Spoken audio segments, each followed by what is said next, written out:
Hoy, en Rompiendo Barreras, viajaremos en el tiempo, cruzaremos las llanuras infinitas de América del Norte y entraremos en un mundo donde la tierra no era posesión, sino madre, donde el cielo no era espacio vacío, sino el techo del hogar, y donde cada río, cada piedra y cada brizna de hierba tenía un alma.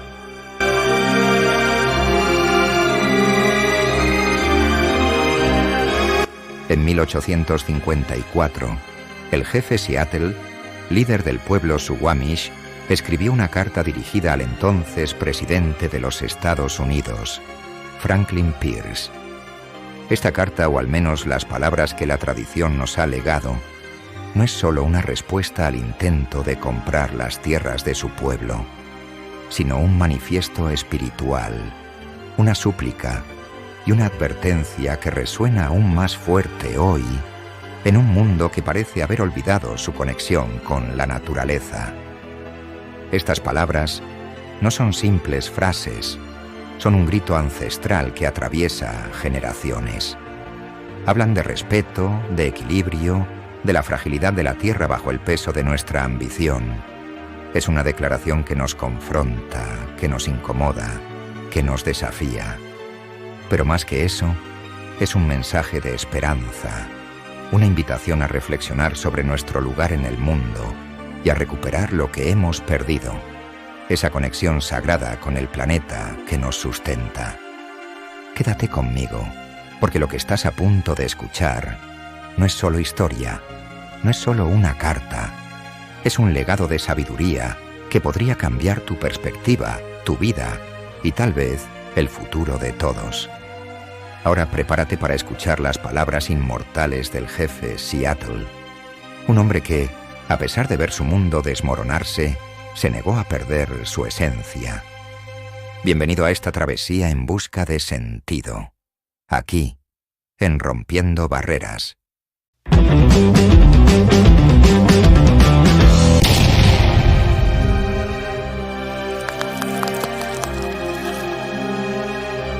Carta del jefe indio Seattle a Franklin Pierce, presidente de los Estados Unidos de América.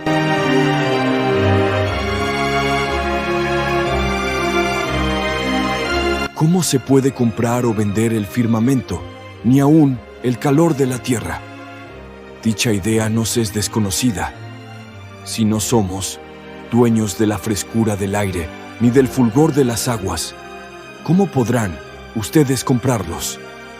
Cada parcela de esta tierra es sagrada para mi pueblo. Cada brillante mata de pino, cada grano de arena en las playas, cada gota de rocío en los bosques, cada altozano y hasta el sonido de cada insecto es sagrado a la memoria y al pasado de mi pueblo. La savia que circula por las venas de los árboles lleva consigo las memorias de los pieles rojas. Los muertos del hombre blanco olvidan de su país de origen cuando emprenden sus paseos entre las estrellas. En cambio, nuestros muertos nunca pueden olvidar esta bondadosa tierra, puesto que es la madre de los pieles rojas. Somos parte de la tierra y asimismo, ella es parte de nosotros. Las flores perfumadas son nuestras hermanas, el venado, el caballo, la gran águila. Estos son nuestros hermanos. Las escarpadas peñas, los húmedos prados, el calor del cuerpo del caballo y el hombre, todos pertenecemos a la misma familia. Por todo ello, cuando el gran jefe de Washington nos envía el mensaje de que quiere comprar nuestras tierras, nos está pidiendo demasiado. También el gran jefe nos dice que nos reservará un lugar en el que podamos vivir confortablemente entre nosotros. Él se convertirá en nuestro padre y nosotros en sus hijos. Por ello consideramos su oferta de comprar nuestras tierras. Ello no es fácil, ya que esta tierra es sagrada para nosotros. El agua cristalina que corre por ríos y arroyuelos no es solamente el agua, sino también representa la sangre de nuestros antepasados. Si les vendemos tierras, deben recordar que es sagrada, y a la vez deben enseñar a sus hijos que es sagrada, y que cada reflejo fantasmagórico en las claras aguas de los lagos Cuenta los sucesos y memorias de las vidas de nuestras gentes. El murmullo del agua es la voz del Padre de mi Padre. Los ríos son nuestros hermanos y sacian nuestra sed. Son portadores de nuestras canoas y alimentan a nuestros hijos. Si les vendemos nuestras tierras, ustedes deben recordar y enseñarles a sus hijos que los ríos son nuestros hermanos y también lo son suyos, y por lo tanto, deben tratarlos con la misma dulzura con que se trata a un hermano. Sabemos que el hombre blanco no comprende nuestro modo de vida. Él no sabe distinguir entre un pedazo de tierra y otro, ya que es un extraño que llega de noche y toma de la tierra lo que necesita. La tierra no es su hermana, sino su enemiga, y una vez conquistada sigue su camino, dejando atrás la tumba de sus padres sin importarle. Le secuestra la tierra a sus hijos. Tampoco le importa. Tanto la tumba de sus padres como el patrimonio de sus hijos son olvidados. Trata a su madre, la tierra, y a su hermano, el firmamento, como objeto que se compran, se explotan y se venden como ovejas o cuentas de colores. Su apetito devorará la tierra dejando atrás solo un desierto.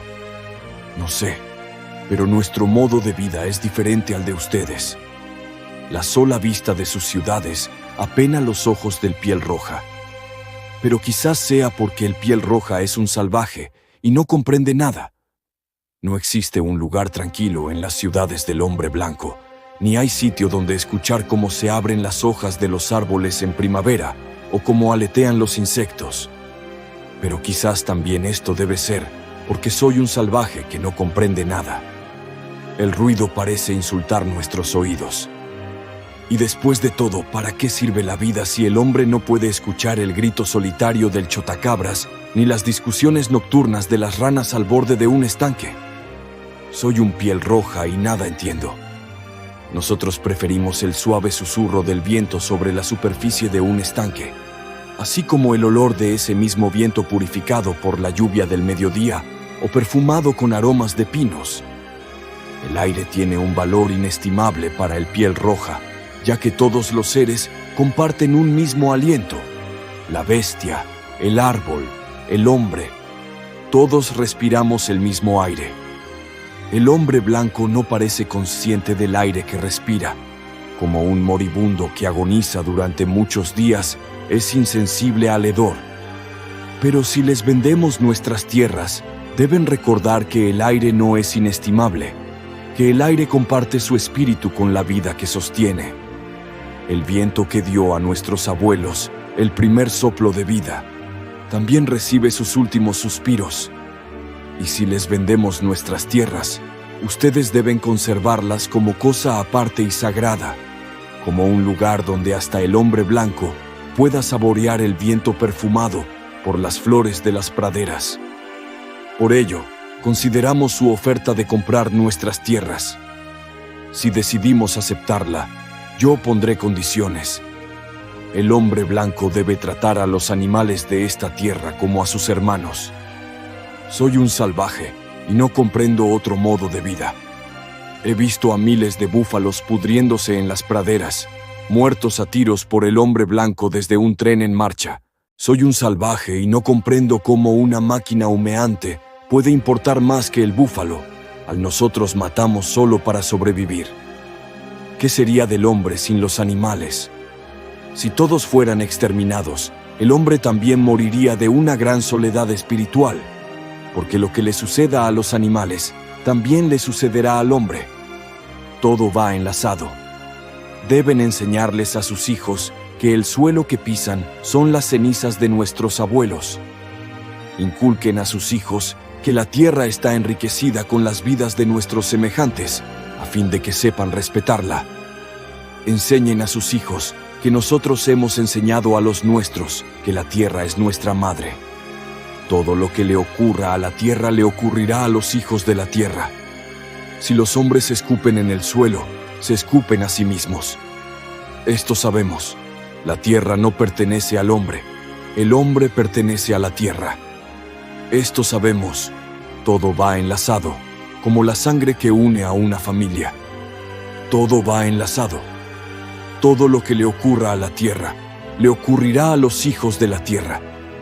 El hombre no tejió la trama de la vida. Él es solo un hilo. Lo que hace con la trama se lo hace a sí mismo. Ni siquiera el hombre blanco, cuyo Dios pasea y habla con él de amigo a amigo, no queda exento del destino común. Después de todo, quizás seamos hermanos. Ya veremos. Sabemos una cosa que quizás el hombre blanco descubra un día. Nuestro Dios es el mismo Dios. Ustedes pueden pensar ahora que Él les pertenece, lo mismo que desean que nuestras tierras les pertenezcan. Pero no es así. Él es el Dios de los hombres, y su compasión se comparte por igual entre el piel roja y el hombre blanco. Esta tierra tiene un valor inestimable para Él, y si se daña se provocaría la ira del Creador. También los blancos se extinguirían, quizás antes que las demás tribus. Contaminen sus lechos, y una noche perecerán ahogados en sus propios residuos. Pero ustedes caminarán hacia su destrucción, rodeados de gloria, inspirados por la fuerza del Dios que los trajo a esta tierra y que por algún designio especial les dio dominio sobre ella y sobre el piel roja. Ese destino es un misterio para nosotros, pues no entendemos por qué se exterminan los búfalos, se doman los caballos salvajes, se saturan los rincones secretos de los bosques con el aliento de tantos hombres y se atiborra el paisaje de las exuberantes colinas con cables parlantes. ¿Dónde está el matorral? Destruido. ¿Dónde está el águila? Desapareció. Termina la vida y empieza la supervivencia.